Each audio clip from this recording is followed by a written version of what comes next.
Assalaamu calaykum waraxmatullaahi wabarakaatuh. Waa walaalkiin oo idin salaamayo oo channelkii aad uga barateen Daily Up for Net.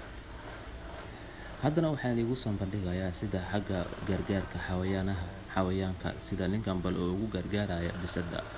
uu sanka ka xiray cayayaanka sida sangaalaha sanka kaga dhashay oo muddo badanba ku jiray oo ku taagnaa oo naqsiga iyo aaryadana ka xirayay halka maanta Soomaalida dadka qaar ay u badan yihiin bisada inay dilaan oo ay dulmiyaanba waxay siiyaan iska dhaafe cidna waad aragtaa way u gargaaraysaaba oo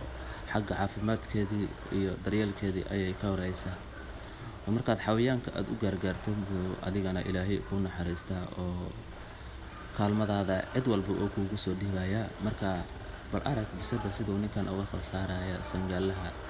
sanka in muddo dheer kaga jiray oo caburkaba ku xiran marna aysan neefsanaynin arag halka maanta annaga aan cayrino ama aan dilno u gargaar bisada waa xayawaan maskiin ah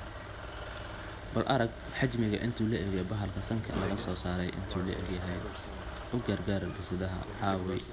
inta aad kari karto Ilaahay ha ku gargaare.